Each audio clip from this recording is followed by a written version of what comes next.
शिव बाबा पधारे, बोलते ध्वनियों। ब्रह्म से शिव बाबा पधारे, बोलते ध्वनियों। ब्रह्म मुख से मधुर वाणी, बोलते ध्वनियों। ब्रह्म से शिव बाबा पधारे, ओम ओम।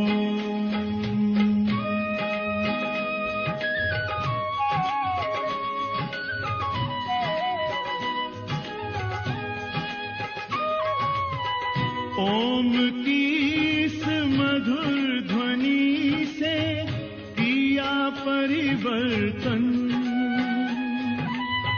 प्रेम शांति सिखा के बदला सभी का जीवन।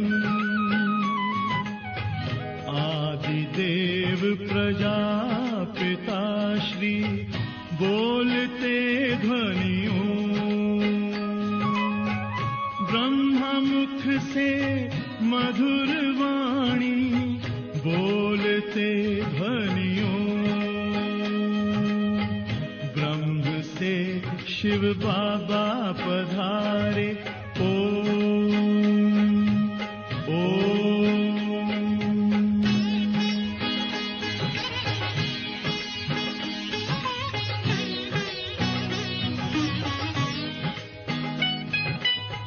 सोहनी सूरत मोहनी मूरत, ज्ञान के मोती। भव्य मुख पर चंद्रमासी, चमकती ज्योति।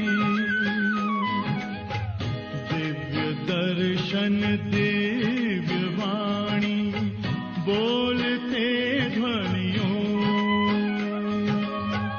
ब्रह्म मुख से मधुर वाणी, बोलते ध्वनियों।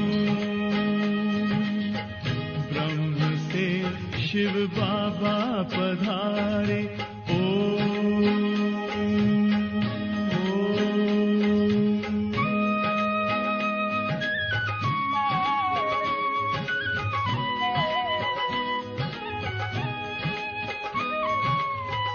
विश्व में थी पाप की जब घटा छाई,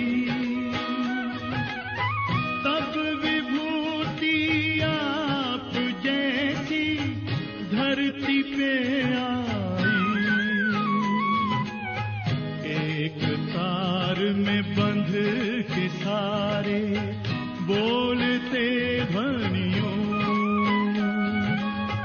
ब्रह्म मुख से मधुर वाणी, बोलते ध्वनियों। ब्रह्म से शिव बाबा पधारे, बोलते ध्वनियों। ब्रह्म मुख से मधुर वाणी, बोलते ध्वनियों। ब्रह्म से शिव बाबा पधारे, ओम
इधर भी OBS में रिकॉर्डिंग का हटाया डाला है ना।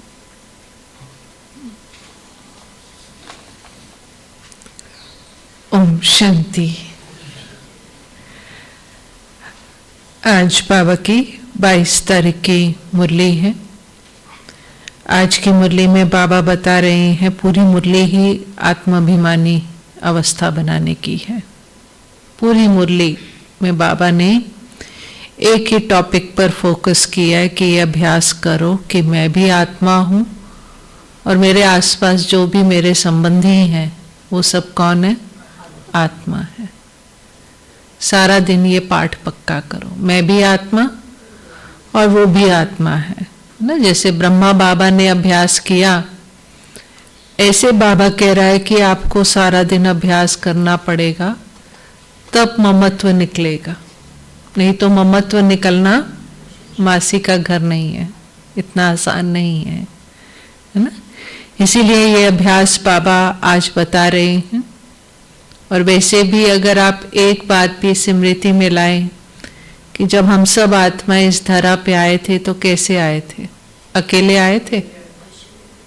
अकेले आए थे ना, कुछ भी नहीं लेकर आए थे। आत्मा अकेली आई थी। और जाना कैसे है? अकेले जाना है। तो मैं अकेला हूं, मैं आत्मा अकेली हूं, स्वतंत्र हूं, तब वो अभ्यास हो पाएगा, है ना। ये देह देह के संबंध तो हमें यहीं मिले और यहीं नहीं। जिसको बाबा कहते हैं ये गेस्ट हाउस है, या हम सब ट्रेवलर्स हैं, यात्री हैं, और हमारे ये को पैसेंजर्स हैं। को पैसेंजर में मोह डाल लेंगे ना तो मुश्किल हो जाएगी ना। और ना ही गेस्ट हाउस में मोह रखना है। गेस्ट हाउस से ही मोह रख लेंगे तो जब जाने का दिन आएगा तो सोचेंगे अच्छा ये कुर्सी भी ले जाता हूँ, ये टेबल भी ले जाता हूँ, ये चेयर, ये प्लेट भी ले जाता हूँ, बड़ी अच्छी प्लेट में खाना खिलाया था, अब मुझे घर जाके दूसरी प्लेट में खाना पड़ेगा, फिर तो तकलीफ होगी ना। तो इसीलिए बाबा कह रहा है कि ये अभ्यास, आज की मुरली जो है अभ्यास पर है कि आत्मिक स्मृति का अभ्यास करो। 22 तारीख के आज के बाबा के महावाक्य, बाबा कहे, मीठे बच्चे, इस शरीर से जीते जी मरने के लिए अभ्यास करो ना। आज बाबा मरने को कह रहा है। जीते जी मरना आता है, डाई अलाइव। इस शरीर से जीते जी मरने के लिए अभ्यास करो। मैं भी आत्मा, तुम भी आत्मा। इस अभ्यास से ममत्व निकल जाएगा। प्रश्न है, सबसे ऊंची मंजिल कौन सी है?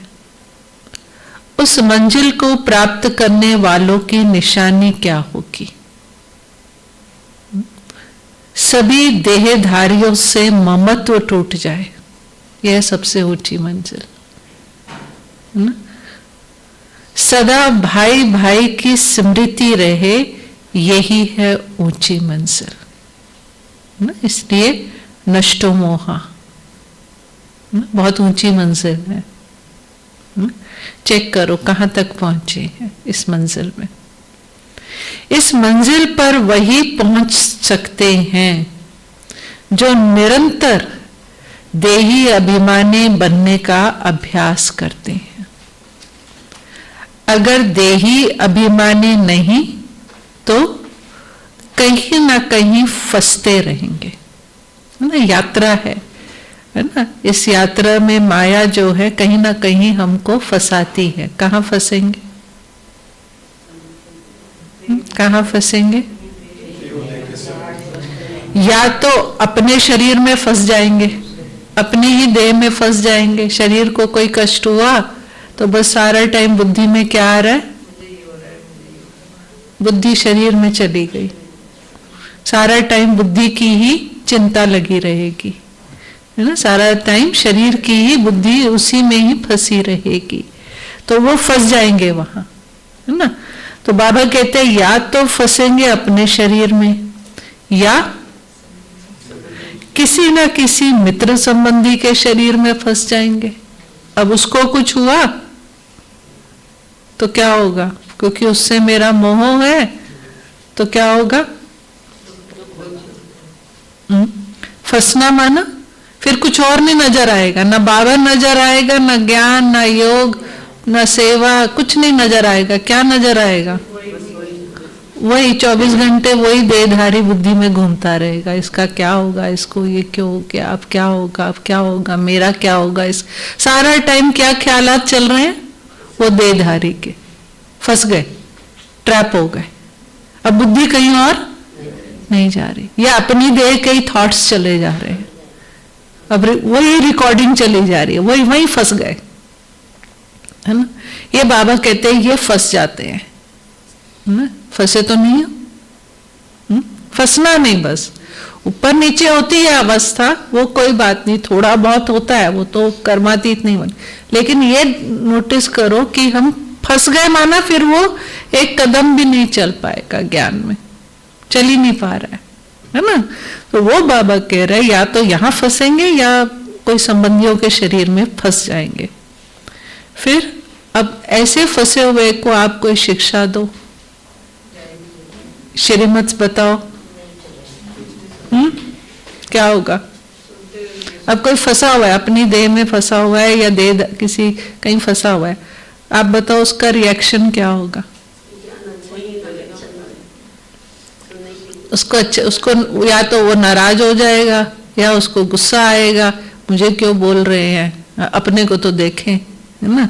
तो माना उसको गुस्सा आएगा या आपसे नाराज हो जाएगा या फिर क्लास में आना छोड़ देगा, मुरली क्लास में आना छोड़ देगा, ज्ञान सुनना छोड़ देगा। क्यों? क्योंकि वो देह के संबंधों में फंसा हुआ है।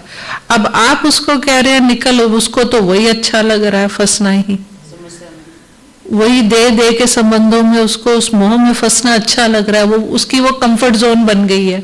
अब आप उसको कह रहे हो वहां से निकल, तो उसको गुस्सा आ रहा है कि मुझे क्यों देह के संबंधों से, है ना, ये तो मेरी ड्यूटी है, ऐसे थोड़ी ना, माना वो हर बात को उल्टा उठाएगा। और बाबा कह रहे हैं उसको गुस्सा आएगा, नाराज होगा आपसे, ऐसा उसका रिएक्शन होगा। तो वो बाबा कह रहे हैं उन्हें कोई की बात अच्छी, है ना, उन्हें कोई की बात अच्छी लगेगी या कोई का शरीर अच्छा लगेगा। अब उनको तो बात वो व्यक्ति बहुत अच्छा लग रहा है। ऊंची मंजिल पर पहुंचने वाले जिस्म से प्यार कर नहीं सकते, उनका शरीर का भान टूटा हुआ होगा। ओम शांति। रूहानी बाप रूहानी बच्चों को कहते हैं, देखो मैं तुम सभी बच्चों को आप समान बनाने आया हूं। कौन कह रहा है? रूहानी बाप अपने बच्चों को कह रहा है, देखो बच्चों मैं तुमको आया हूं कैसा बनाने? अपने जैसा बनाने। अब बाप आप समान बनाने कैसे आएंगे? वह तो है निराकार। कहते हैं मैं निराकार हूं, तुम बच्चों को आप समान अर्थात निराकारी बनाने, जीते जी मरना सिखलाने आया हूं। दुनिया में किसी ने मरना सिखलाया? यहां भगवान हमको जीते जी मरना सिखला रहा है। बाप अपने को भी आत्मा समझता है ना, शिव बाबा अपने को देह समझता है, आत्मा समझता है। इस शरीर का भान नहीं है। किस शरीर का? ब्रह्मा बाबा के शरीर से बोल रहा हूं मैं, तुमको समझा रहा हूं, लेकिन मुझे इसकी देह का भान नहीं है, कॉन्शियस नहीं है कि ये इस बॉडी का, शरीर में रहते हुए भी शरीर का भान नहीं है मुझे। बाबा ये बता रहा है कि देखो मुझे भी नहीं है। ऐसा नहीं है कि मैंने शरीर नहीं लिया, लिया इसका शरीर, लेकिन मुझे भान नहीं है। भान समझते हैं? कॉन्शियस में नहीं है मेरी कि मैं शरीर हूं। मेरी कॉन्शियस में क्या है कि मैं आत्मा हूं या मैं परमात्मा हूं। ये शरीर उनका तो नहीं है ना। तुम बच्चे भी इस शरीर का भान निकाल दो। बाबा कहते जैसे मुझे नहीं है तुम भी निकाल दो। तुम आत्माओं को ही मेरे साथ चलना है, शरीर नहीं चलेगा। ये शरीर जैसे मैंने लोन लिया है वैसे आत्मा भी लोन लेती है ना। हम सब ने ये शरीर लोन पर लिया हुआ, मेरा है, लोन पर लिया ना।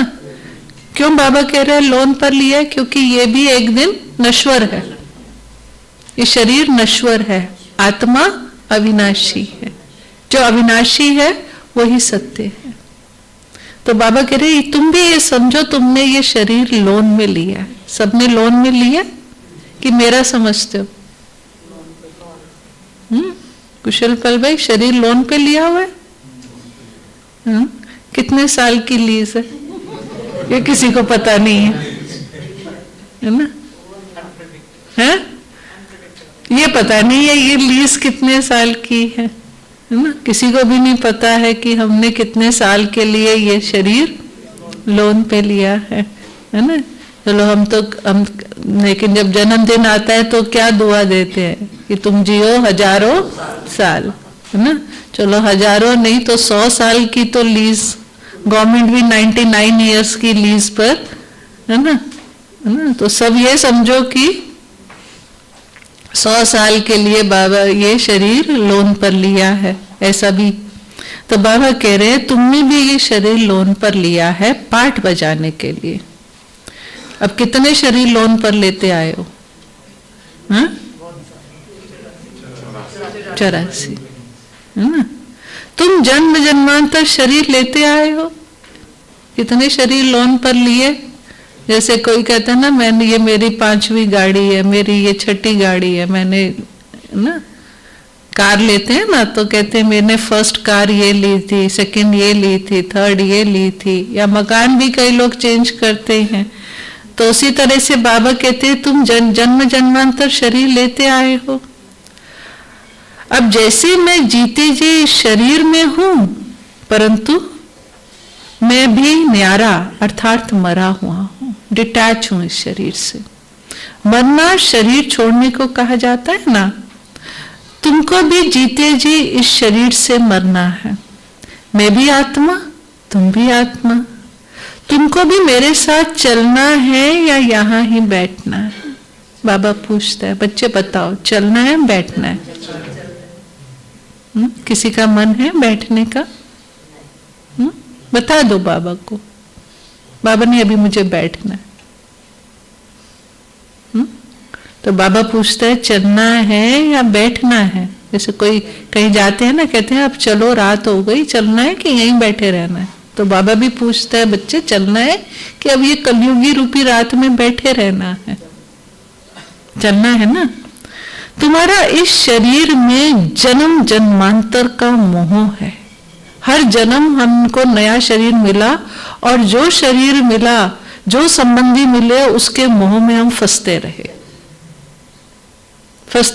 इससे पहले भी कोई संबंधी थे आपके पिछले जन्म में? कोई माँ बाप भाई बहन पति पत्नी बच्चे थे? उनके मोह में फंसे हुए थे, छूट गए। अब नए संबंधी मिले, उनके मोह में फंसे। ये क्या है? इससे पहले भी तो मेरे संबंधी थे देह के, मकान वस्तुएं भी थी, मकान भी होगा, गाड़ी भी होगी, बहुत कुछ होगा आपके पास, महल भी होंगे पिछले जन्म में। क्या हुआ उनका? छोड़ के आना पड़ा। लेकिन जब थे तो उनमें मोह था। इसको क्या कहेंगे? तो ये बाबा बता रहे हैं जन्म जन्मांतर से तुमको ये मोह की आदत पड़ गई है, जबकि मालूम है ये छूटेगा, फिर भी हम जन्म जन्मांतर मोह में फंसते आए हैं। और फिर कहते ना आप मुए जग मुआ, फिर छोड़ने में जहां मोह है। तो बाबा ये कह रहे हैं कि तुम शरीर में जन्म जन्मांतर का तुम्हारा मोह है। जो भी लोन में शरीर मिला उसके मोह में फंसे हम। जैसे मैं अशरीरी हूं, तुम भी जीते जी अपने को अशरीरी समझो। हमको अब बाबा के साथ जाना है। जैसे बाबा का ये पुराना शरीर है तुम आत्माओं का भी ये शरीर पुराना है ना? सबके शरीर पुराने हैं, नए हैं? इसको नया चाहे आज कोई बच्चा पैदा भी हो रहा है तो उसको नया शरीर मिल रहा है, पुराना मिल रहा है? कैसे? क्योंकि प्रकृति ही तमो प्रधान है। आज शरीर जो बन रहे हैं वो तमो प्रधान पुरानी प्रकृति से बन रहे हैं। अब आप पुरानी ईंटों से मकान बनाओ, बल मकान नया है लेकिन उसमें मटेरियल क्या लगा है ना? तो आज प्रकृति इतनी तमो प्रधान है तो उससे जो बॉडीज बन रही हैं वो भी तमो प्रधान बन रही है। इसलिए बाबा कहते हैं हर कोई पुराना है यहाँ, है ना? तो बाबा कह रहे सब तुम्हारे शरीर पुराने हैं और इस पुरानी जुत्ती को छोड़ना है। जैसे मेरा इसमें ममत्व नहीं है, तुम भी इस पुरानी जुत्ती से ममत्व निकालो। कौन सी पुरानी जुत्ती? शरीर रूपी, जो तकलीफ दे रही है। पुराना जूता तकलीफ देता है ना, ये शरीर तकलीफ देता है लेकिन फिर भी मोह है। दुख देता है, संबंधी दुख देते हैं फिर भी मोह है। ये वंडर है। वंडर ये है दुख भी मिल रहा है और मोह भी है। क्यों? आज बाबा उसका कारण बता रहा है कि तुम्हारे को जन्म जन्मांतर में मोह में फंसने की आदत पड़ी हुई है। ये आदत है, हमारी हैबिट है। जैसे किसी का कड़ा संस्कार होता है ना, उसको कितना भी समझाओ लेकिन वो संस्कार जाता नहीं है। तुमको ममत्व रखने की आदत पड़ी हुई है, इसलिए नेचुरल हो जाता है ना? बहुत जल्दी मोह हो जाता है ना? क्यों हो जाता है? बहुत जल्दी। आप थोड़े दिन भी किसी के साथ उठने बैठने लग जाओ, हो जाएगा। कोई वस्तु, कोई व्यक्ति थोड़े दिनों में ही क्या हो जाता है? हाँ हाँ, ये भी हो जाता है। 2 घंटा बैठे साथ में उसी में हो जाता है। हाँ, अरे आप देखो कितनी जल्दी हम मोह में फंस जाते हैं, है ना? अब तो नहीं फंसते हो कि अभी भी फंस जाते हो? अब तो समेटना है ना। अगर समेटने के समय फंसेंगे तो घर कैसे जाएंगे? यही बाबा अब स्मृति दे रहा है कि 84 जन्म तो फंसे, अब अगर फंसोगे तो क्या होगा? अब नहीं फंसना, अब तो निकलने का टाइम है ना? तो इसलिए बाबा कह रहे हैं तुमको ममत्व रखने की आदत पड़ी हुई है। आज की मुरली जो है ना, बहुत ध्यान से और बहुत ही प्रैक्टिकल मुरली है। हमको आदत नहीं है। किसको? शिव बाबा को मोह में फंसने की आदत नहीं है। क्यों उसको आदत नहीं है? मैं जीते जी मरा हुआ हूं,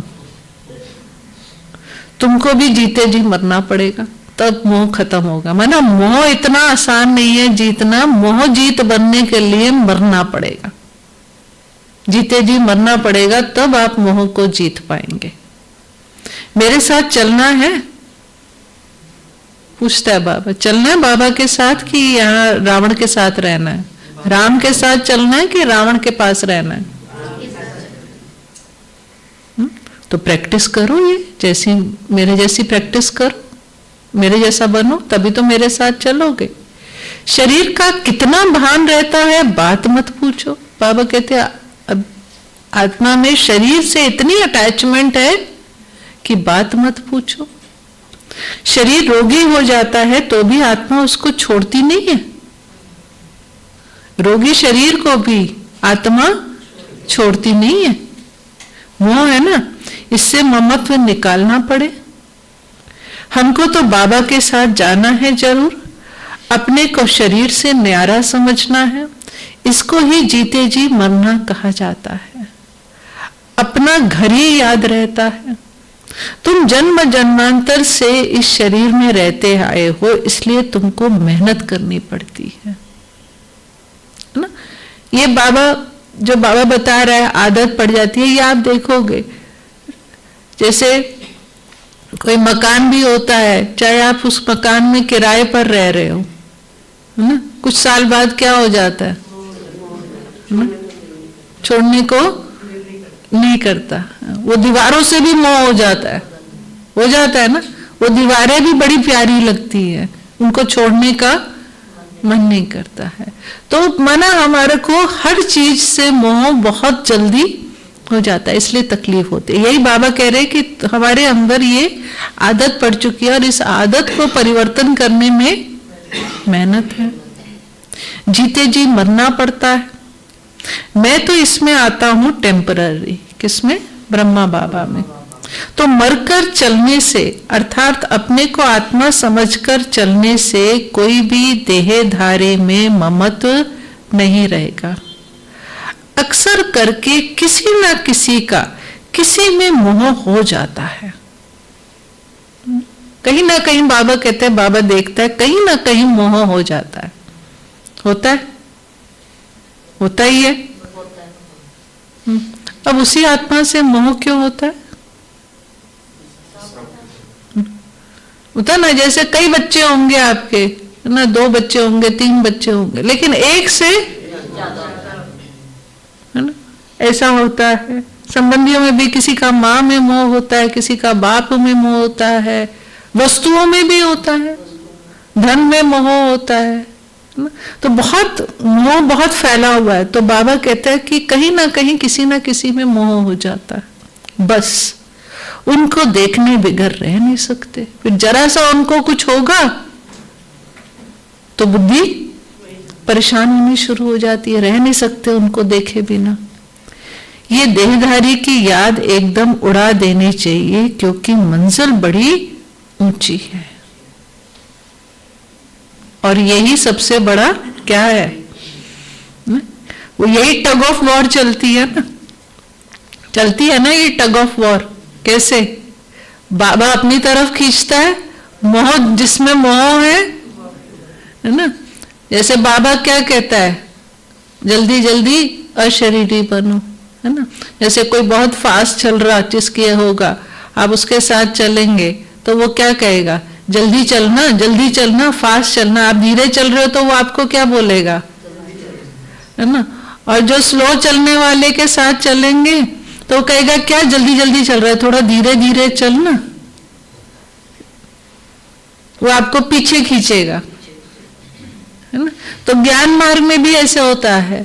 अगर आपका साथी अगर बाबा है तो वो क्या करेगा, आपको कहेगा जल्दी जल्दी आगे बढ़ो। और अगर किसी देहधारी को साथी बना लिया, वो कहेगा इतनी क्या जल्दी है शरीरी बनने की, धीरे धीरे बनेंगे, धीरे धीरे चल, इतना फास्ट क्यों चल रहा है ना।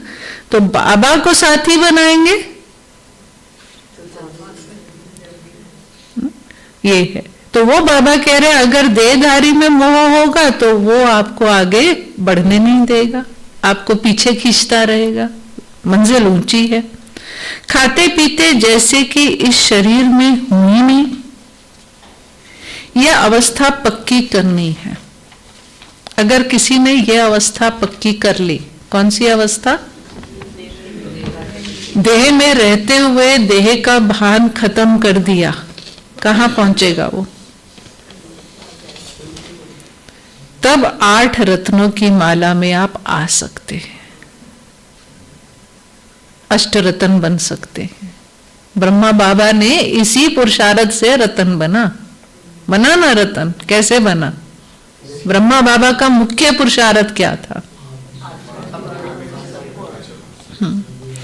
तो बाबा कहते अगर आपने ये अवस्था बना ली तो आपको बाबा अष्ट रत्नों की माला में डाल देगा। ठीक है, मेहनत बिगर थोड़ी ऊंच पद मिल सकता है। जीते जी देखते हुए समझे मैं तो वहां का रहने वाला हूं। कहाँ के रहने वाले हो? परम धाम के। जैसे बाबा इसमें टेम्पररी बैठा है, ऐसे अब हमको भी घर जाना है। हम सब इसमें टेम्पररी हैं, इस शरीर में हम सब आत्मा इसमें टेम्पररी है, परमानेंट एड्रेस नहीं है ये हमारा। ये शरीर परमानेंट एड्रेस है?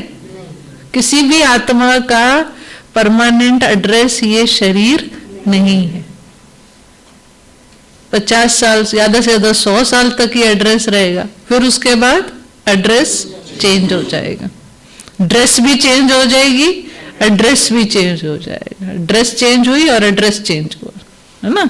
तो वो बाबा कह रहे हैं ये किसी का भी परमानेंट नहीं है, सब टेम्पररी है। ऐसे अब हमको भी घर जाना है।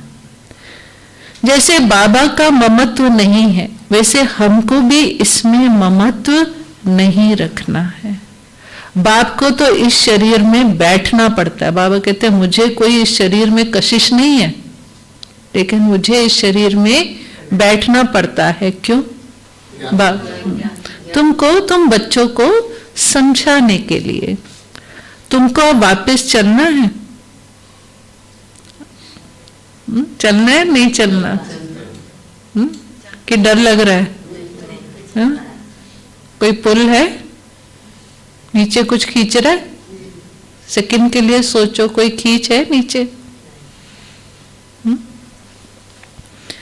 इसलिए कोई देहधारी में ममत्व ना रहे। ये फलानी तो बहुत अच्छी है, बड़ी मीठी है, आत्मा की बुद्धि जाती है ना। बाप कहते हैं शरीर को नहीं, आत्मा को देखना है। शरीर को देखने से तुम फंस मरेंगे। बड़ी मंजिल है।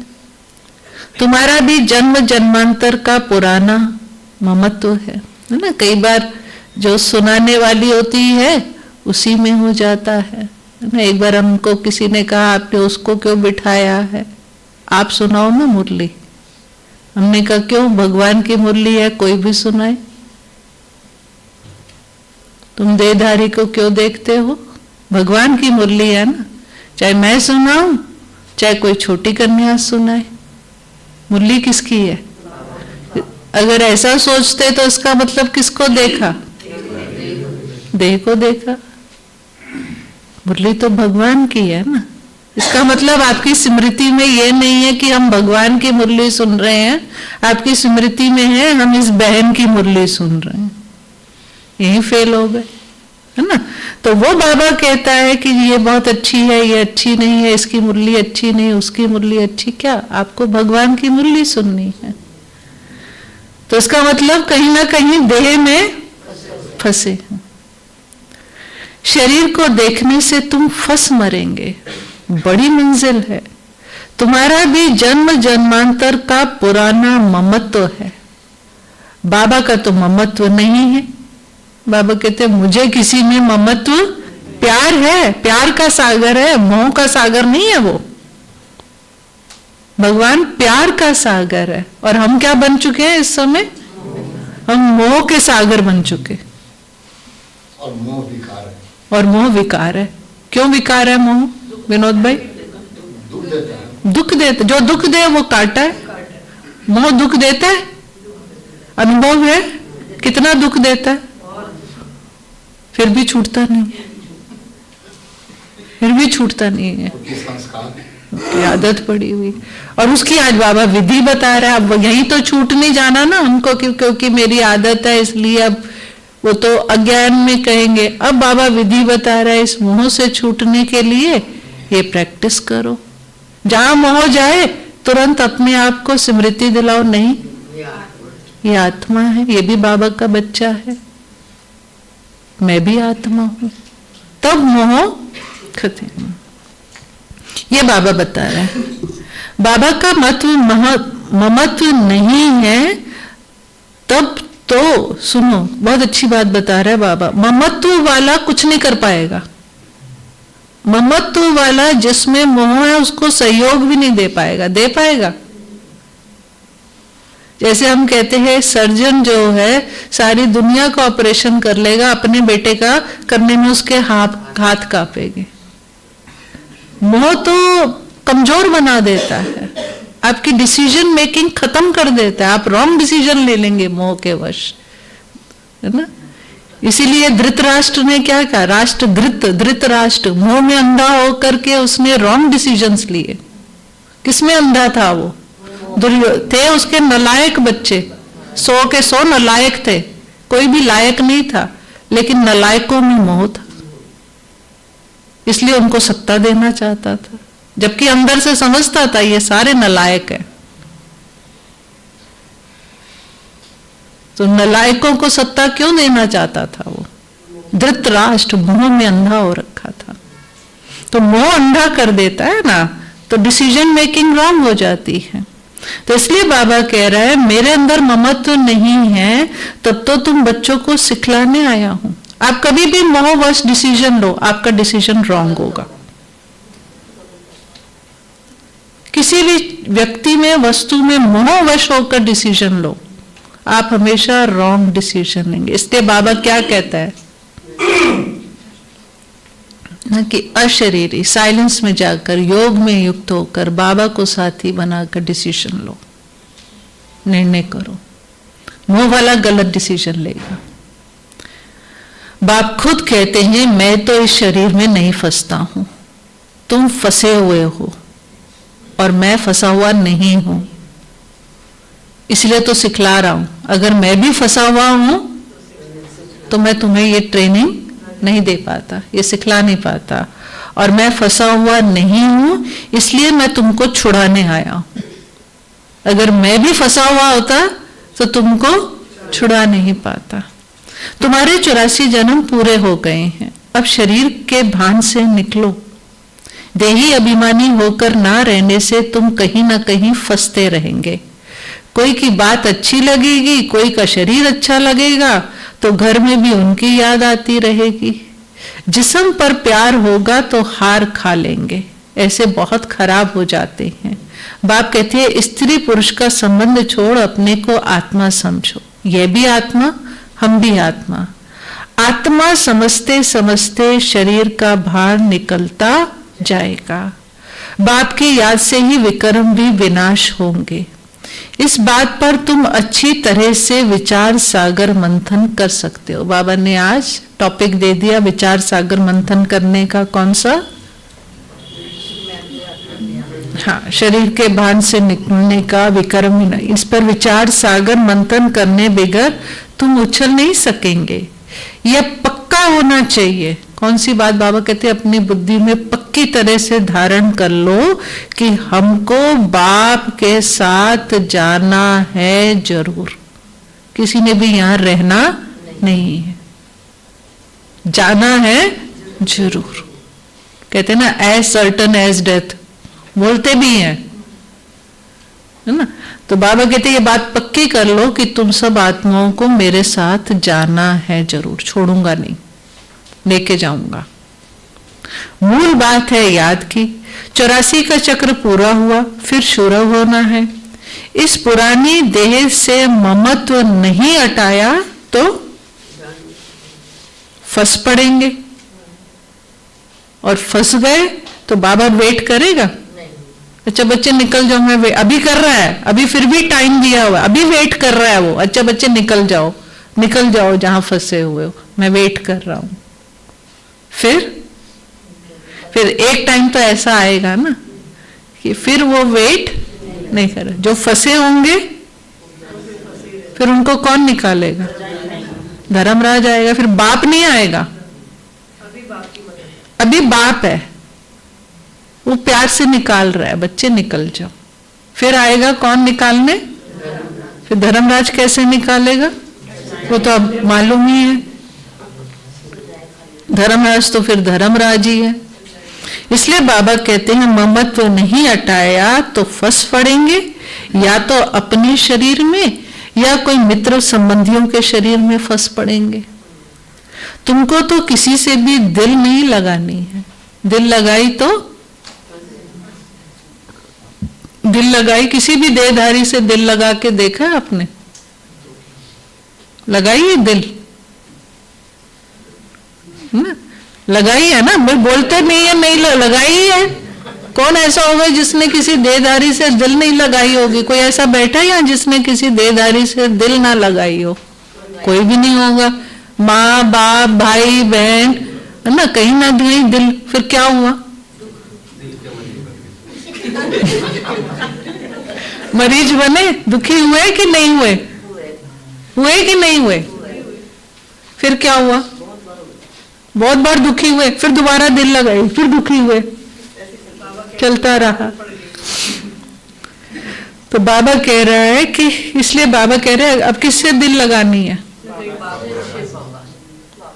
अब तो बाबा कह रहे ना, अगर मोह रखना ही है तो मेरे से रखो। आदत पड़ी हुई है मोह रखने की, तो किससे मोह रखो? एक बाबा से। मोह रखना ही है, बाबा कहता है मेरे से रखो, मैं तुमको दुख नहीं दूंगा। अपने को आत्मा समझ, बाप को याद करना है। हम आत्मा भी निराकार, बाप भी निराकार।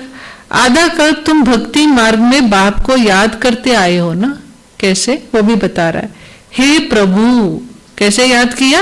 हे प्रभु कहने से शिवलिंग ही सामने आएगा। कोई देहधारी को हे प्रभु कह ना सके। सभी शिव के मंदिर में जाते हैं, उनको ही परमात्मा समझ पूछते हैं। ऊंचे से ऊंचा भगवान एक ही है। ऊंचे से ऊंचा अर्थात परम धाम में रहने वाला। भक्ति भी पहले अव्यभिचारी होती है, एक की। पहले सोमनाथ का मंदिर एक की भक्ति करी, फिर व्यभिचारी बन जाती है। तो बाप बार बार बच्चों को समझाते हैं कि तुमको ऊंच पद पाना है। कि वो कल बाबा ने क्या वर्ड बोला? डर्टी क्या? नहीं, कुछ स्टेटस को भी बोला, डर्टी कुछ बोला ना, क्या? हाँ, डर्टी क्लास में आएंगे। डर्टी क्लास, तो किसी को डर्टी क्लास में जाना है? हाँ?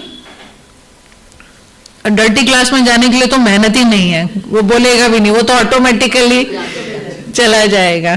तो बाबा कह रहे हैं ऊंच पद पाना है तो यह प्रैक्टिस करो। कौन सी प्रैक्टिस? देह का भान छोड़ो। इस देह के भान, देह को छोड़ने को नहीं कह रहा है, देह का भान, बॉडी कॉन्शियस को छोड़ो। सन्यासी भी विकारों को छोड़ते हैं ना। आगे तो सतो प्रधान थे, अभी तो वह भी तमो प्रधान बन पड़े हैं। सतो प्रधान आत्मा कशिश करती है। अब बाबा ये भी आज कई सतो प्रधान माना, जैसे नई आत्माएं आई हैं तो उनमें कशिश है ना। तो बाबा ये कह रहा है लॉ क्या है सृष्टि का, कि सतो प्रधान आत्मा कशिश करती है। अब इसको बड़े ध्यान से सुनना है ना। अपवित्र आत्माओं को खींचती है। अपवित्र आत्माएं पवित्र आत्मा की तरफ अट्रैक्ट होते हैं, है ना। ये लॉ है यहाँ का, है ना।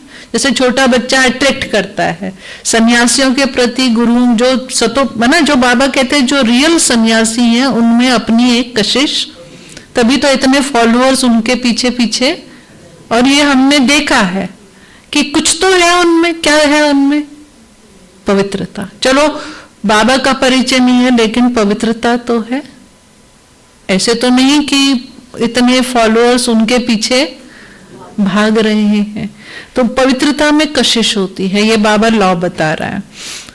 तो बाबा कहते हैं अपवित्र आत्माओं को खींचती है क्योंकि आत्मा पवित्र है। भल पुनर्जन्म में आते हैं तो भी पवित्र होने के कारण खींचते हैं। इसलिए बाबा कहते हैं ना, नई आत्मा आएगी तो उसको बहुत, उसके पीछे लोग बहुत भागेंगे क्योंकि उसमें प्योरिटी है। आत्मा प्योरिटी की तरफ अट्रैक्ट होती है। कितने उन के फॉलोअर्स बन जाते हैं? जितना पवित्रता की जास्ती ताकत उतना ज्यादा फॉलोअर्स। अब यहाँ क्या है?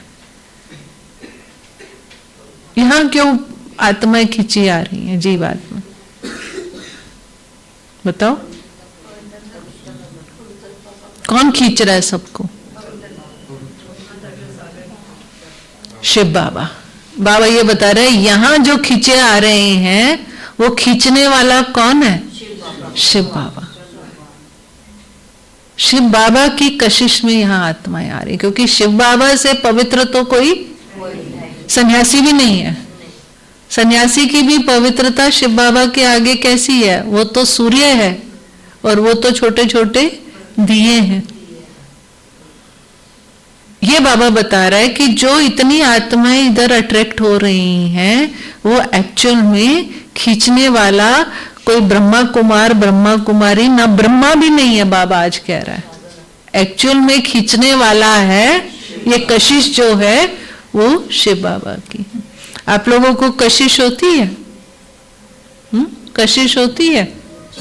कहाँ की कशिश होती है? सेंटर की कशिश होती है? सेंटर खींचता है कि जाए, जैसे स्टूडेंट को स्कूल खींचता है, आपको सेंटर खींचता है कि जाए, सेंटर जाए, मुरली सुने, मुरली खींचती है, मुरली खींचती है, बाबा खींचता है, परम धाम खींचता है, स्वर्ग खींचता है, ये चेक करो, मधुबन खींचता है। अगर कशिश नहीं है तो क्या कारण है? आस्था बहन, अगर कशिश नहीं है तो क्या कारण है? जंग चढ़ी हुई है। जंग चढ़ी हुई सुई को कशिश नहीं होगी, ये बाबा कहते हैं। नहीं तो यहाँ तो स्वयं भगवान है, तो फिर आत्माओं को कई कहते हैं ना, यहाँ भगवान है तो आत्माएं क्यों नहीं अट्रैक्ट होकर आ रही? क्योंकि जंग चढ़ी हुई सुइयां हैं, आत्माओं पे इतनी इम्प्योरिटी है कि खींच नहीं हो रही। अगर खींच नहीं हो रही तो ये समझ लो कि जंग बहुत चढ़ी हुई है। नहीं तो हमारा तो अपना अनुभव है, इसलिए हमको मालूम है कि अगर खींच नहीं हो रही, कशिश नहीं हो रही, तो इसका मतलब जंग है। उस जंग को उतारो ना। तो ये बाबा लॉ बता रहा है कि पवित्रता में कशिश होती है। और यहां बाबा कह रहे हैं कि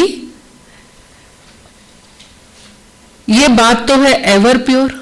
यहां की कशिश किसकी है? उस एवर प्योर शिव बाबा की, परमात्मा की। और वह है गुप्त, दिख नहीं रहा है। सन्यासी तो दिखते हैं बैठे हुए, शिव बाबा अब किसी को कैसे बताएं हम किसकी कशिश में हम जा रहे हैं? डबल है ना, ताकत सारी उनकी है। किसकी? शिव बाबा की, इनकी नहीं। इनकी माना ब्रह्मा। तभी तो ब्रह्मा कहता था, जब कशिश होकर दादियां आई छोटी छोटी, तो जब हुआ कोर्ट केस हुआ तो बाबा माना बाबा के आगे वारंट भी आए, नोटिस भी आए, तो बाबा कहता था मेरी कशिश में ये नहीं आ रही है, जिसकी कशिश में आ रही है वो सुबह आएगा, उससे आके मिल लेना और पूछ लेना कि वो क्यों खींच रहा है इनको। वो खींच रहा है, मैं नहीं खींच रहा हूं। और ये हम सबका अपना पर्सनल अनुभव है। आज हम यहाँ आए हैं तो वो शिव बाबा की कशिश हमको यहाँ तक लाई है, नहीं तो नहीं।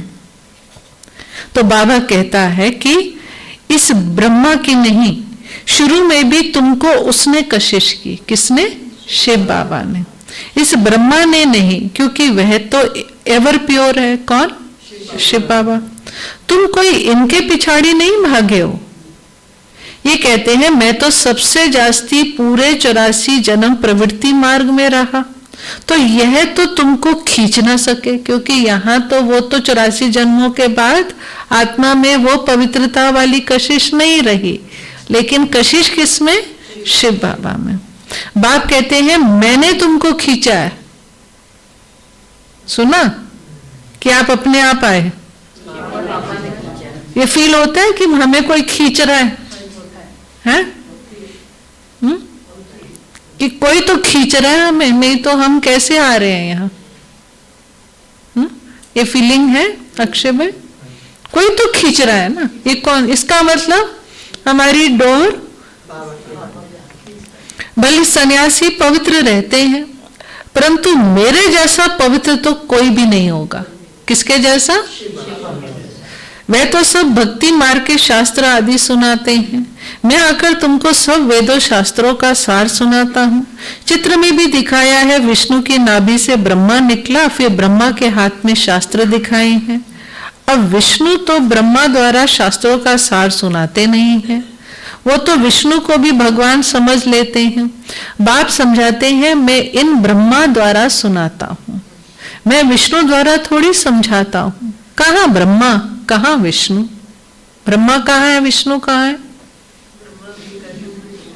ब्रह्मा कहाँ है, विष्णु कहाँ है? देखो चित्र में देखो, ब्रह्मा कहाँ है, विष्णु कहाँ है? संजय भाई ब्रह्मा कहाँ है, विष्णु कहाँ है? चक्र में, झाड़ में कहाँ है ब्रह्मा और विष्णु? हैं? अरे कोई बोलता नहीं। ब्रह्मा कहाँ है?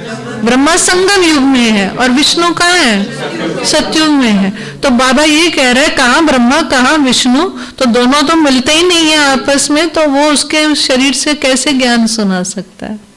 ब्रह्मा तो झाड़ में कहाँ दिखाया, उस दिन भी बाबा ने कहा जड़ों में दिखाया, और विष्णु कहाँ है?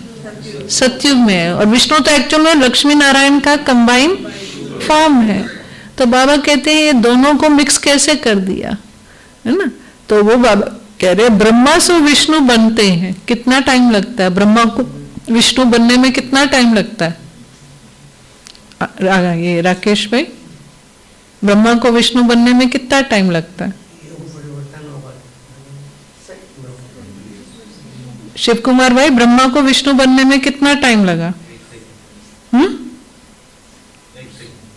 1 सेकंड। और विष्णु को ब्रह्मा बनने में, हाँ, इतना सोच क्यों रहे हैं। ब्रह्मा से विष्णु बनते हैं, फिर 84 जन्म के बाद यह संगम होगा। तो विष्णु को ब्रह्मा बनने में 84 जन्म लगे और ब्रह्मा को विष्णु बनने में 1 सेकंड। सेकंड में जीवन मुक्ति है ना। यह तो नई बात है ना, कितनी वंडरफुल बातें हैं समझाने की। अब तो बाप कहते हैं बच्चे जीते जी मरना है, तुम शरीर में जीते हो ना, समझते हो हम आत्मा है, हम बाबा के साथ चले जाएंगे, ये शरीर आदि कुछ भी ले नहीं जाना है। अब बाबा आया है, कुछ तो नई दुनिया में ट्रांसफर कर दो। बाबा कहते हैं बाबा आया है, कुछ तो नई दुनिया में ट्रांसफर कर दे। मनुष्य दान पुण्य आदि करते हैं किस लिए, ना, दूसरे जन्म में पाने के लिए। तुमको भी नई दुनिया में मिलना है, ये भी करेंगे वही। फिर बाबा कहते हैं ट्रांसफर करने का भी संकल्प किसको आएगा। ऐसे हर एक को तो नहीं आएगा ट्रांसफर करने का संकल्प, है ना। गॉडली बैंक में भी डिपॉजिट करने का संकल्प किसको आएगा, जिन्होंने कल पहले किया होगा, है ना। जिसने किया ही नहीं, जिसका उच्च पद नहीं, भविष्य और वर्तमान का गहरा समा, अगर भविष्य में ऊंच पद नहीं तो वर्तमान में संकल्प भी नहीं आएगा, और अगर भविष्य में ऊंच पद है तो संकल्प आएगा। ये लॉ है, ये बाबा बता रहा है। तो बाबा कह रहे हैं ये भी करेंगे वही जिन्होंने कल पहले किया होगा। कम जास्ती कुछ भी नहीं होगा, तुम साक्षी होकर देखते रहो। बाबा कहते हैं आप संकल्प नहीं चलाओ, आप साक्षी होकर, जिसने भाग्य बनाना होगा भगवान के घर वो अपना भाग्य बना लेगा, और जिसने नहीं बनाना है ना, वो अपॉर्चुनिटी होने पर भी, कहने पर भी नहीं बनाएगा, क्योंकि उसका भाग्य नहीं है।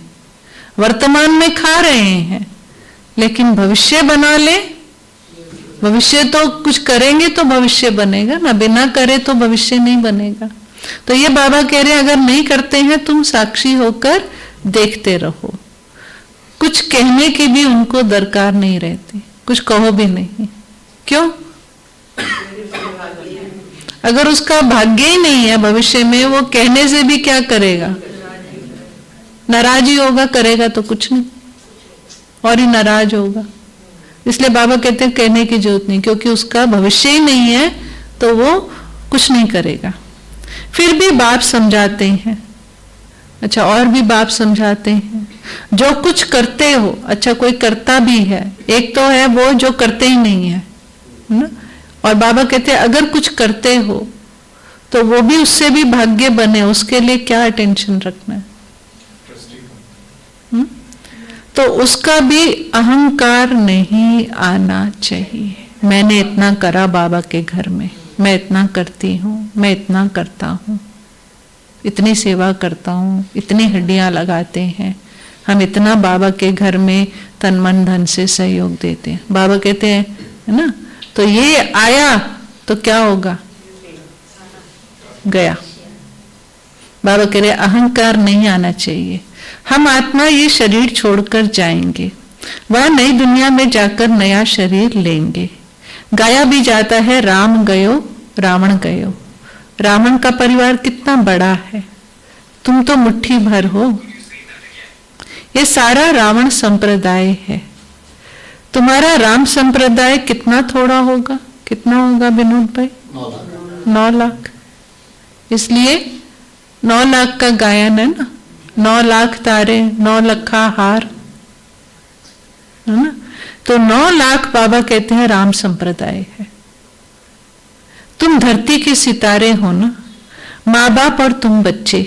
तो बाप बार बार बच्चों को समझाते हैं कि मर जीवा बनने की कोशिश करो। अगर किसी को देखकर तुम्हारी बुद्धि में आता है कि ये बहुत अच्छी है, बहुत मीठा समझाती है, ये भी माया का वार होता है। माया ललचा देती है।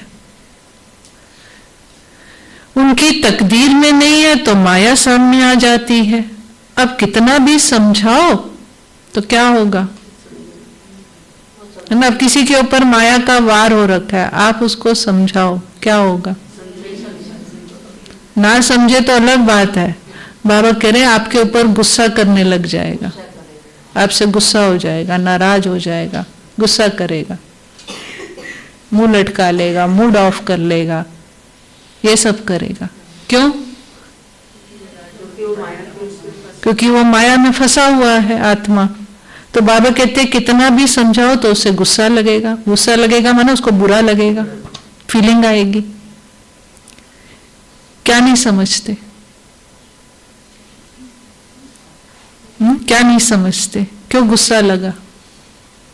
ज्ञान बुरा क्यों लगा? समझाने बुरी क्यों लगी? ये नहीं समझते कि ये देह अभिमान काम कर रहा है। जो मुझे बुरा लग रहा है, गुस्सा आ रहा है, फीलिंग आ रही है, नाराज हो रहा हूं, जो भी हो रहा है समझाने पर, समझानी तो अच्छी दी जाती है ना। यहाँ आपको क्या बाबा मुरली में क्या समझाने देता है? कईयों को बाबा की मुरली से ही फीलिंग आ जाती है ना। या थोड़ा सा उसको इलैबोरेट करके समझाते हैं तो उसमें ही फीलिंग आ जाती है। क्यों आती है फीलिंग? क्योंकि वो फीलिंग लाने वाला उसका अपना देह अभिमान है, उसको ये समझ नहीं आ रहा। वो दोष किस पे डालता है? दूसरे पे डालता है। एक्चुअल में प्रॉब्लम कहाँ है? तो बाबा कह रहे हैं उसको ये समझ नहीं आ रहा है कि ये प्रॉब्लम मेरा अपना देह अभिमान है। अगर ज्यादा समझाते हैं,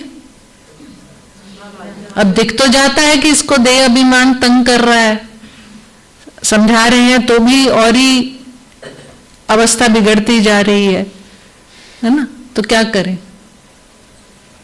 तो बाबा भी कह रहे हैं अगर ज्यादा समझाते हैं तो टूट ही पड़ते हैं, भागंती हो जाते हैं, छोड़ के चले जाते हैं, नाराज हो जाते हैं, है ना।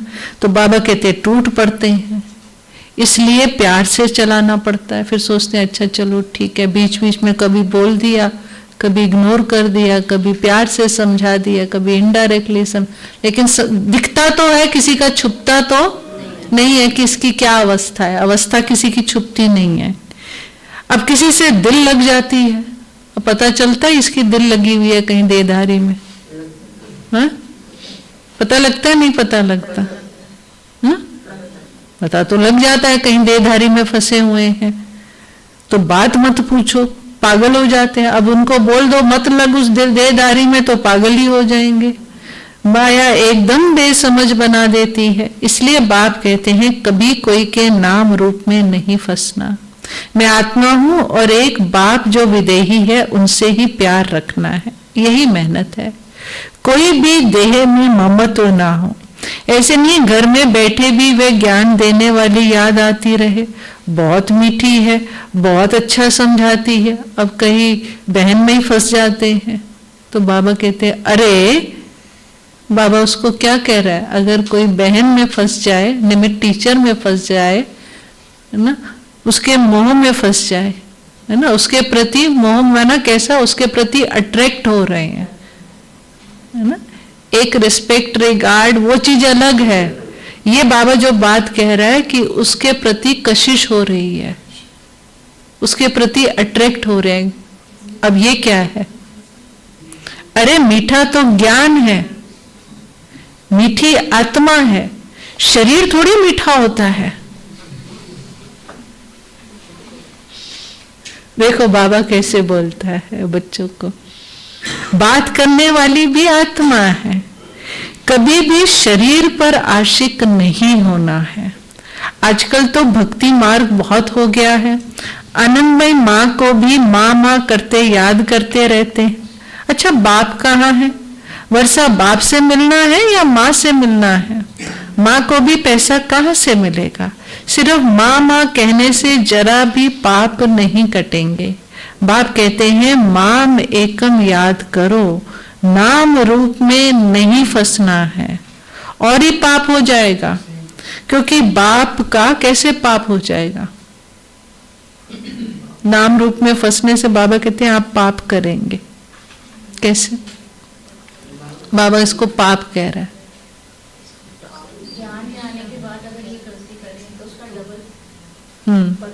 इसको लेकिन बाबा ब्राह्मणों के लिए इसको पाप कह रहा है। इसलिए दुनिया के पाप, अज्ञानियों के पाप और ब्राह्मणों के पाप अलग है। ये जानते हैं ना सभी। हमारे लिए ये पाप है, वो बाबा पाप के खाते में डालेगा। क्यों?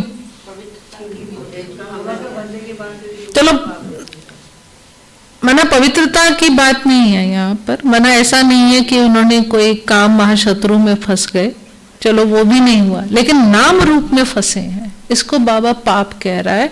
बाबा उसका उत्तर दे रहा है क्योंकि बाप का ना फरमा बरदार बनते हो।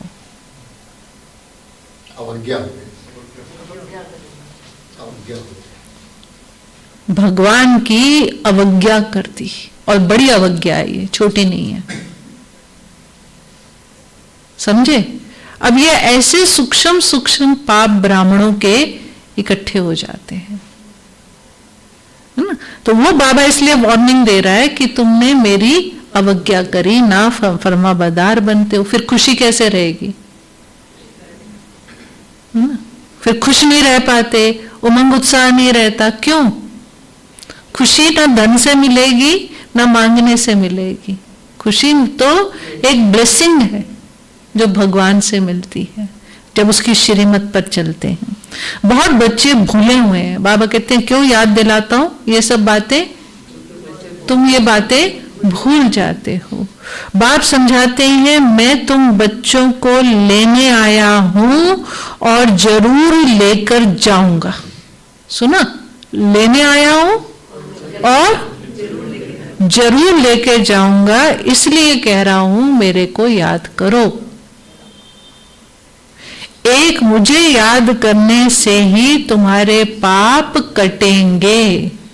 भक्ति मार्ग में बहुतों को तुम याद करते आए हो, परंतु बाप बगैर कोई काम कैसे होगा? बाबा कहते हैं तुम किसी को भी याद कर लो, लेकिन तो सारी विश्व की आत्माओं को अल्टीमेटली मेरे पास ही आना है। मेरे बिना कोई काम इस दुनिया में नहीं हो सकता, ये समझ लो। चाहे किसी भी गुरु के पास चले जाओ, कहीं भी चले जाओ, अल्टीमेटली तुम्हारे को काम मेरे से ही पड़ेगा। आना तुम्हें स्पष्ट कह रहा है कि मेरे बिना इस दुनिया का कोई काम नहीं हो सकता। बाप थोड़ी कहते हैं माँ को याद करो, बाप तो कहते हैं मुझे याद करो। मैंने कब कहा माँ को याद करो? कहा बाबा ने किसी मुरली में? नहीं। पतित पावन मैं हूं, बाप के डायरेक्शन पर चलो। तुम भी बाप के डायरेक्शन पर औरों को समझाते रहो। तुम थोड़ी पतित पावन ठहरे। याद एक को करना है, हमारा तो एक बाप, दूसरा ना कोई। बाबा हम आप पर ही वारी जाएंगे। वारी जाना तो शिव बाबा पर ही है, और सबकी याद छूट जानी चाहिए, है ना? अष्टरत्नों वाली मुरली है आज, इसलिए शुरू में ही बोल दिया ये जो कर लेगा, इसलिए छुड़ा लेने ना। चलो अष्टरत्न नहीं, कुछ परसेंट तो करें, है ना? कहीं कहीं ये तो आज की मुरली हमारे लिए नहीं है, अष्टरत्नों के लिए है। भक्ति मार्ग में तो बहुतों को याद करते रहते हैं। यहाँ तो एक शिव बाबा, दूसरा ना कोई। ब्रह्मा बाबा को देखकर ही मुरली चलाई होगी इसने, ये मम्मा बाबा को ही देखता रहा होगा और मुरली चलाता रहा होगा। फिर भी कोई अपनी चलाते हैं। बाबा कहते हैं मैं तो बोलता हूं भाई पक्का करो, मेरा तो एक शिव बाबा, दूसरा ना कोई। फिर भी कोई अपनी चलाते हैं तो क्या गति सतगति होगी उसकी। मूंझ पड़ते हैं, मिनती को कैसे याद करे? अरे तुमको अपनी आत्मा याद है ना, तो मैं भी आत्मा हूं, ना, तुम भी आत्मा हो, मैं भी आत्मा हूं, वह भी बिंदु रूप ही है, तो तुम्हारा बाप भी बिंदी है, तुम भी बिंदी मैं भी बिंदी, बस इतना तो याद रखो। बाप से वर्षा मिलता है, माँ तो फिर भी देहधारी हो जाती है, तुमको विदेही से ही वर्षा मिलना है, इसलिए और सब बातों को छोड़ो और एक से बुद्धि योग लगाना है। अच्छा, मीठे मीठे सिक्के लदे बच्चों प्रति माता पिता बाप दादा का याद प्यार और गुड मॉर्निंग। रूहानी बाप की रूहानी बच्चों को नमस्ते। हम रूहानी बच्चों की रूहानी बाप को नमस्ते, गुड मॉर्निंग। ढाढा के लिए मुख्य सार, शरीर का भान खत्म करने के लिए, शरीर का भान खत्म करने के लिए चलते फिरते अभ्यास करना है, जैसे कि इस शरीर से मरे हुए हैं, न्यारे हैं ना। वो करते हैं ना शव आसन, एक आसन होता है ना शव आसन, उसमें क्या करते हैं, पूरा शरीर को शिथिल कर देते हैं। हाँ हाँ, शवासन किया है। हाँ, तो बाबा भी कराता था, आपको मालूम है ना, साकार में बाबा ना, हाँ, हिस्ट्री हॉल में भी कराता था, शवासन पे लेट जाओ सारे, है ना। तो बाबा कह रहा है कभी भी किसी के मना ऐसे न्यारे हो जाओ और अपने शरीर को डिटैच होकर देखो, शरीर है ही नहीं, ये शरीर है ही नहीं। ऐसा योग लगाओ कि ये शरीर भी भूल जाए कि ये शरीर भी कुछ है। बगैर शरीर आत्मा को देखो, ऐसा योग लगाते हैं, ये शरीर भी ना दिखे, बस आत्मा दिखे और परमात्मा दिखे मन की आंखों से। ऐसे योग का किस किस को अनुभव है जो शरीर भी नहीं दिखा? नहीं, सेकंड्स का ही होता है, वो लंबा चौड़ा नहीं होता है। ऐसा नहीं कोई घंटों आप ऐसे बैठ जाएंगे, वो बहुत सेकंड्स का होता है। दोबारा याद करो, चाहे सेकंड के लिए ऐसा अनुभव किस किस ने किया है? सभी ने किया है ना, क्योंकि यह अनुभव बाबा एक बार हर एक ब्राह्मण को अवश्य कराता है, खींचता है, वो खींचकर ये अनुभव कर। वो एक सेकंड भी अगर आप इस स्थिति में स्थित होते हैं तो आपके बहुत पाप भस्म हो, इससे पाप भस्म होते हैं। ये माना, ये जो योग जिसको बाबा यथार्थ है, इसमें आपके कई जन्मों के पाप, बाबा ने एक बार कहा था अगर एक सेकंड भी इसमें स्थित हो जाए ना तो आपके एक जन्म के पाप भस्म हो जाए। इतनी ये पावरफुल है मशीन। लेकिन इस स्टेज तक पहुंचने के लिए वो बाबा आज की मुरली में आगे वरदान, हम लोग 100 आसन करते थे पहले, आत्मा परमात्मा का ज्ञान तो था नहीं उस समय, उसमें तो हम जानते नहीं थे, तो यही सोचते थे चलो अभी पैर नहीं है, हाथ नहीं है, वो 100 आसन में ये फीलिंग आती है। हाँ, पूरा बॉडी नहीं है, वही तो वही बाबा भी, जैसे हम धीरे धीरे धीरे, जैसे ये देह है ही नहीं, देह से विस्मृति हो जाए, ये माना योग है, जिसको बाबा योग कहता है। बाकी याद है, वो याद है। योग ये है कि देह की भी विस्मृति हो जाए, कि बस मैं आत्मा और मेरा बाबा, बीज रूप जिसको अवस्था कहते हैं, ज्वालामुखी योग। तो बिगड़ शरीर आत्मा को देखो। कभी भी किसी के शरीर में तुम्हें आशिक नहीं होना है, एक विदेही बाप से ही प्यार रखना है, एक से ही बुद्धि योग लगाना है। आज का वरदान है सेवा और स्व पुरुषार्थ के बैलेंस द्वारा, सेवा और स्व पुरुषार्थ के बैलेंस द्वारा ब्लेसिंग्स प्राप्त करने वाले कर्म योगी भव। कर्म योग अर्थात कर्म के समय भी योग का बैलेंस हो, है ना, उसको कर्म योग कहते हैं।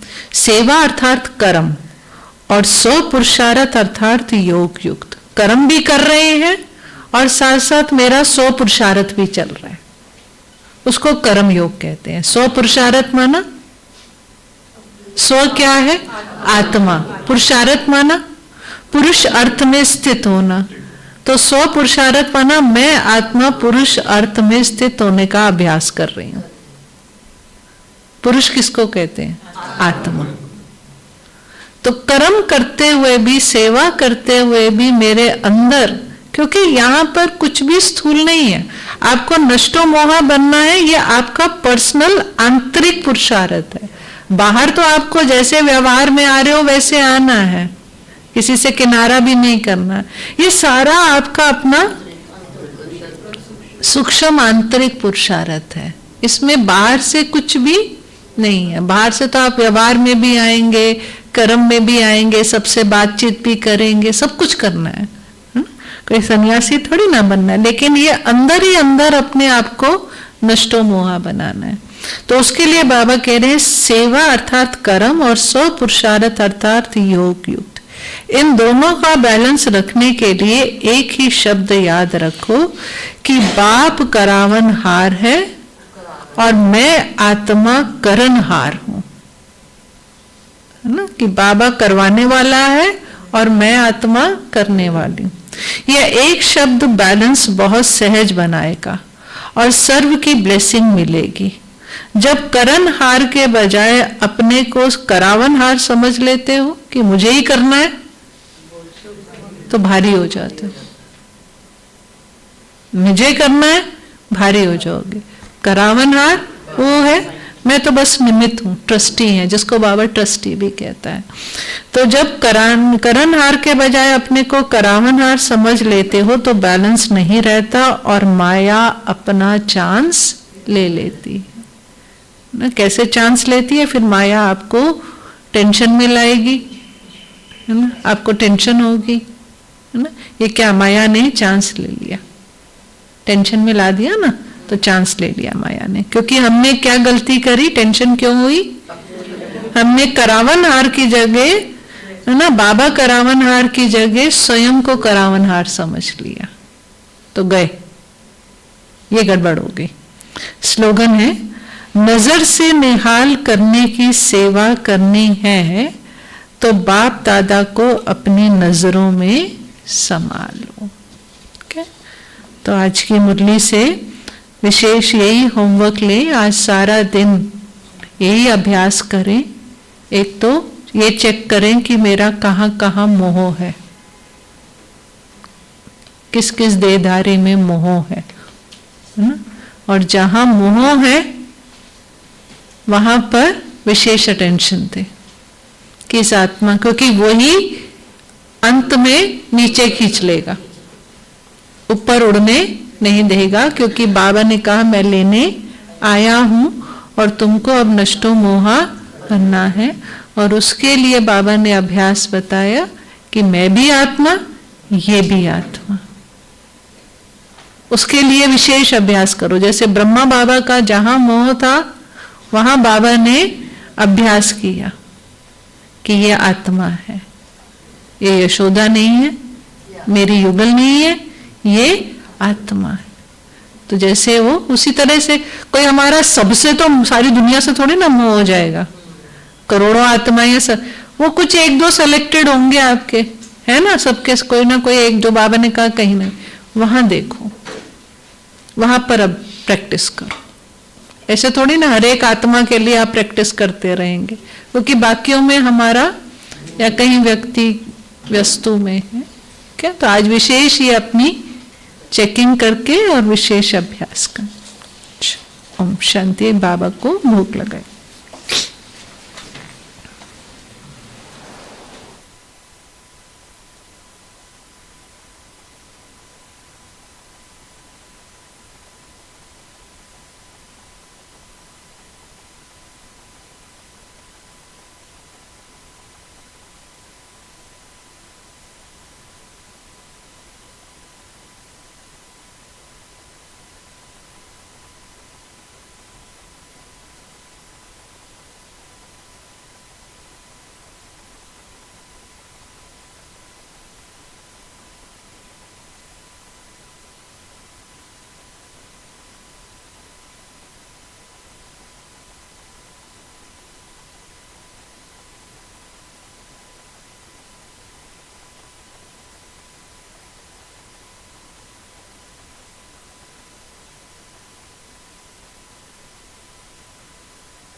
तुम सा हसीन बाबा, तुम सा हसीन बाबा कोई नहीं जहां में, कोई नहीं जहां में। तुमने हंसी बनाया, तुमने हंसी बनाया हमको भी इस जहां में, हमको भी इस जहां में। तुम सा हसीन बाबा कोई नहीं जहां में, कोई नहीं जहां में।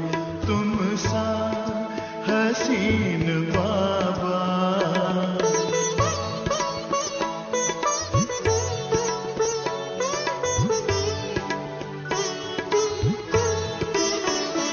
सूरज या चांद किससे, सूरज या चांद किससे तुलना करूं तुम्हारी, तुलना करूं तुम्हारी। रचता है तू सभी का, रचता है तू सभी का। रचना है सब तुम्हारी, रचना है सब तुम्हारी। तू है जहां से न्यारा, तू है जहां से न्यारा। उपमा नहीं जहां में, उपमा नहीं जहां में। तुम सा हसीन बाबा।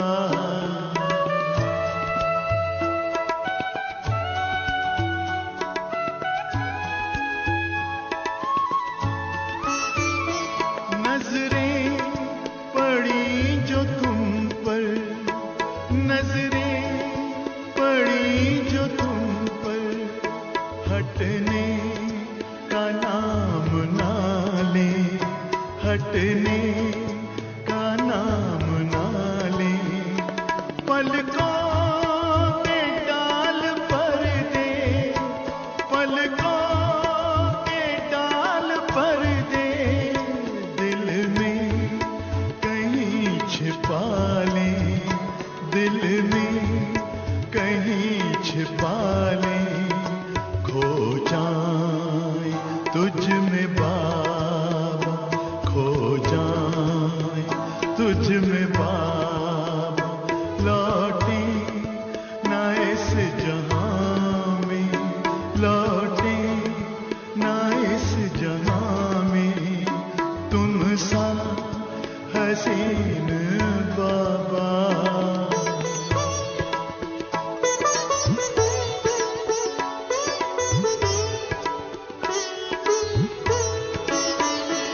माशूक प्यारा है तू, माशूक प्यारा है तू। आशिक है सारी दुनिया, आशिक है सारी दुनिया। तू प्यार का समंदर, तू प्यार का समंदर। हम तो तुम्हारी नदियां, हम तो तुम्हारी नदियां। तुझ में समा के बाबा, तुझ में समा के बाबा। तुझ सा बने जहां में, तुझ सा बने जहां में। तुम सा हसीन बाबा।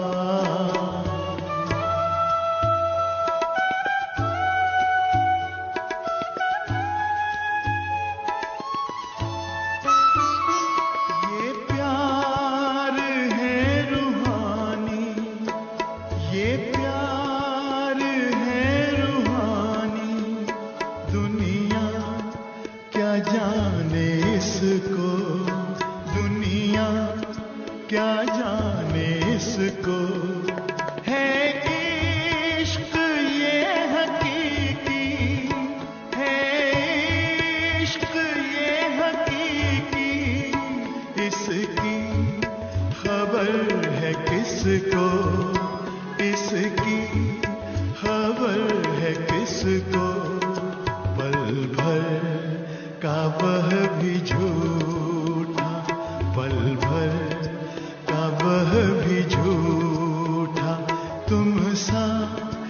हसीन बाबा, तुम सा हसीन बाबा, तुम सा हसीन बाबा, तुम सा।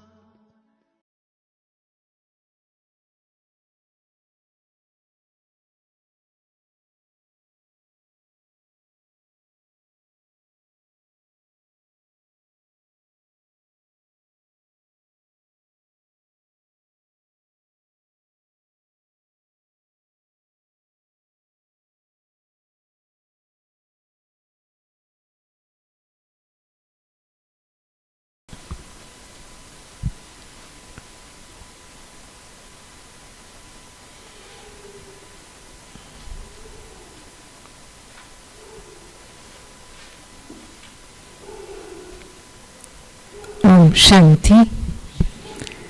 आज सद्गुरुवार के दिन बाबा को भोग स्वीकार कराने में वतन में गई थी। तो जब मैं वतन में पहुंची तो मैंने देखा बाबा कुछ देख रहे थे। तो जैसे बाबा के वतन में भी एक स्क्रीन होती है ना, जैसे बाबा कहते हैं ना, मैं बच्चों का वीडियो देखता रहता हूँ। तो वो स्क्रीन कैसे होती है, जैसे अगर आपने वाटर शो देखा हो तो वाटर के ऊपर वो शो दिखाते हैं ना, वाटर शो होता है, तो वहाँ की स्क्रीन वतन की ऐसी होती है, वो लाइट की होती है और उस लाइट की स्क्रीन के ऊपर ही वीडियो चल रहा होता है। ऐसी स्क्रीन होती है वतन में, लाइट की होती है ना। उस लाइट के ऊपर सब लाइट का ही होता है, क्योंकि वतन ही लाइट का है वो, है ना। तो पूरा वतन लाइट का है, तो वहाँ हर चीज जो है लाइट ही है, लाइट से ही सब चीजें वहाँ दिखती हैं। तो ऐसे ही बाबा की वहाँ स्क्रीन है। तो बाबा उस स्क्रीन में देख रहे थे। तो मैं बाबा के समीप पहुंची तो मैंने बाबा को पूछा, बाबा क्या देख रहे हो? तो बाबा ने कहा कि देखो, जैसे आप लोग भी अपनी स्क्रीन में देखते रहते हो ना सारा दिन, है ना, सारा दिन क्या करते हो? तो बाबा ने कहा आप अपनी स्क्रीन में देखते रहते हो, ऐसे बाबा के पास तो इतनी बड़ी स्क्रीन है, बाबा भी देखता रहता है। तो बाबा ने कहा आप तो, बाबा क्या देखता होगा? तो बाबा ने कहा बाप को तो बच्चों के अलावा और कुछ। तो बाबा बच्चों के सीन देखता रहता है, बच्चे क्या कर रहे हैं। तो बाबा ने कहा वो मैं बाबा इसमें देखता रहता है, कभी किसी बाबा को तो सेकंड लगता है। तो मैंने कहा बाबा और क्या देखते हो? तो बाबा ने कहा कभी कभी स्क्रीन पर पूरे विश्व को इमर्ज कर लेता हूँ। तो बाबा ने दिखाया वो कि कैसे पूरे विश्व की आत्माएं बिंदी बिंदी बिंदी बिंदी जो है वो पूरा ग्लोब बिंदी का था और वो इमर्ज हुआ वहां पर जैसे। तो मैंने कहा बाबा ये इमर्ज होता है, फिर आप क्या करते हो? बाबा कहते फिर मैं इस ग्लोब को सकाश देता हूँ, आत्माओं को सकाश देता हूँ। तो बाबा ने कहा ऐसे बाबा यहाँ वतन में बैठकर देखता भी रहता है और बच्चों को सकाश करता रहता है। तो बाबा की विश्व सेवा अभी तक चल रही है, ऐसा नहीं है बाबा ने सेवा करना छोड़ दिया है। तो ऐसे बाबा ने वो सीन दिखाया। फिर उसके बाद हमने बाबा को जिन जिन बच्चों ने याद प्यार दिया था उनका याद प्यार बाबा को दिया। तो बाबा ने बच्चों को इमर्ज किया, तो बच्चे वतन में इमर्ज हो गए। तो बाबा के पास एक बहुत सुंदर जो था, बाबा के हाथ में एक बहुत सुंदर लाइट का ही, उसमें लाइट भी थी और चमक भी थी, बहुत चमक थी। वो था कमल का फूल, जैसे लोटस होता है ना, तो वो बाबा ने बच्चों को दिया। तो जैसे गिफ्ट के रूप में बच्चों को, जो जो बच्चे इमर्ज हुए उन सभी बच्चों को वो बाबा ने दिया।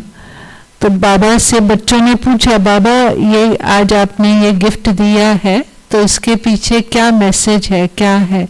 तो बाबा ने कहा देखो, बाबा सदा कहता है कि जैसे कमल का फूल कीचड़ में रहते हुए न्यारा रहता है, तो उसी तरह से आप सबको न्यारे और प्यारे होने का विशेष पुरुषार्थ करना है ना। कि दुनिया में बाबा ने कहा कीचड़ बढ़ता जा रहा है, अर्थात ऐसी बातें बढ़ती जा रही हैं।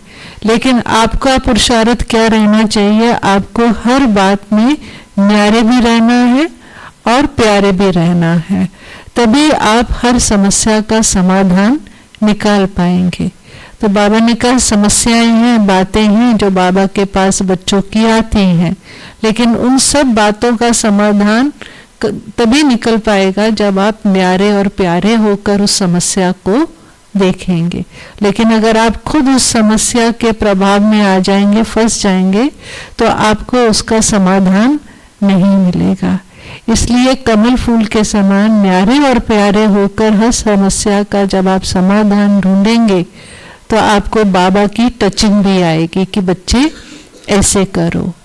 और दूसरा बाबा ने कहा जब आप न्यारे और प्यारे होकर करेंगे तो क्योंकि आप बाबा की फरमान पे चलेंगे और हिम्मत रखेंगे तो बाबा की पदम गुणा मदद का भी आपको अनुभव होगा। तो ये जैसे बाबा ने विशेष बच्चों को गिफ्ट भी दिया और उस रूहानी जो गिफ्ट है उसके पीछे बाबा का क्या मैसेज था वो भी बाबा ने बच्चों को बतलाया। तो बाबा ने कहा बस हिम्मत रखकर आगे बढ़ते चले जाओ, बाबा तो पदम गुणा मदद देने के लिए आपके साथ है, था और सदा रहेगा। ये जैसे बाबा ने बच्चों को कहा। फिर उसके बाद हमने बाबा को भोग स्वीकार कराया और बाबा ने प्यार से भोग स्वीकार किया और मुझे वतन से छुट्टी दी और मैं साकार में आ गई। ओम शांति। कल हमसे मोनिका बहन पूछ रही थी कि जब आप वतन में जाते हो तो हम भी वहाँ होते हैं, हमको भी हम भी इमर्ज होते हैं कि नहीं होते हैं? तो और किसी को भी ऐसा संकल्प है? तो उसका मैं उत्तर दे देती हूँ कि ऐसा नहीं है कि जो भोग लगवाता है वही इमर्ज होता है। हमने देखा है कई बार बहुत सी आत्माएं बाबा के वतन में इमर्ज अपने आप हो जाती हैं।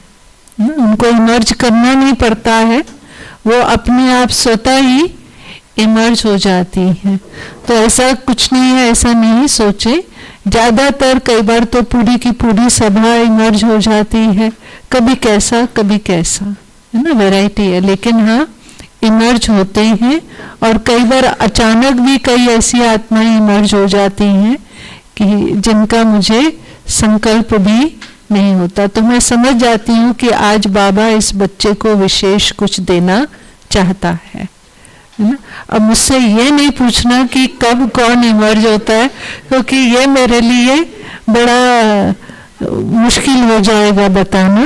लेकिन मुझे समझ आ जाता है कि आज बाबा इस बच्चे को कुछ, है ना, एक है कि किसी का भोग है वो इमर्ज हो रहा है, और कई बार ऐसा भी होता है कि कुछ बच्चे जैसे वतन में अपने आप आ जाते हैं और बाबा उनको कुछ न कुछ, तो जरूर मैं समझ जाती हूँ कि या तो इस बच्चे का कुछ आज विशेष बात है या कुछ है जो बाबा ने इस बच्चे को इमर्ज करके और विशेष दृष्टि दी है। कई बार बाबा सिर्फ दृष्टि देता है उस बच्चे को इमर्ज करके, और वो शायद मुझे बताने के लिए या क्या है। तो इसलिए वतन के कई कई गुप्त राज हैं जो मैं सब खोल नहीं सकती वो बाबा जाने। और क्योंकि निमित्त होने के कारण कई बातें बाबा वतन में हमें बतला देता है, इशारा दे देता है, क्योंकि निमित्त की सीट पे बैठे हैं ना, तो कई इशारे वतन में बाबा हमें दे देता है। ठीक है। ओम शांति।